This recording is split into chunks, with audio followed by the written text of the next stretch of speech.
नमस्कार, कसे आहात तुम्ही? बरे आहात ना? आज घेवड्याची भाजी, हा बघा, घेवडा साफ करून घेतलाय, धुवून घेतलाय. घेवड्याची भाजी आणि त्याच्यासाठी लागणार कांदा आणि कढईमध्ये तेल घातलंय ऑलरेडी. हा, फोडणी देते तेव्हा दाखवते. तर फोडणी देऊया, कांदा टाकूया.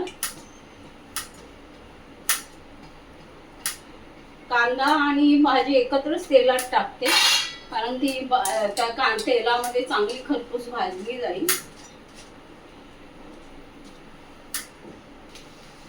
चांगली अशी भाजून घेते.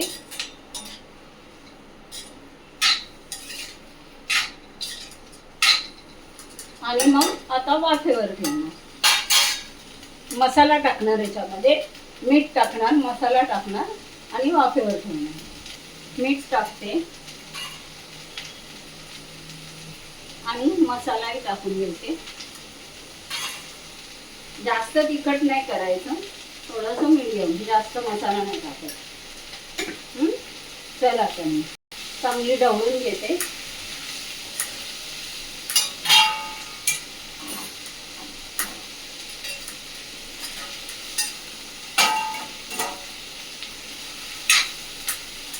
आता झाकण ठेवते आणि झाकणावर पाणी ठेवून स्लो गॅसवर शिजवून घेते. झाकणावर पाणी ठेवलंय, एक 10 मिनिटं लागतील शिजायला. तो स्लो गॅस करायचा, सॉरी, आणि स्लो गॅसवर शिजायला द्यायचं. जर झाल्यावर, भाजी झाल्यावर दाखवते. हे बघा, झाकण उचलते, एकदा अशी ढवळून घ्यायची. हे बघा, अशी भाजी शिजेल.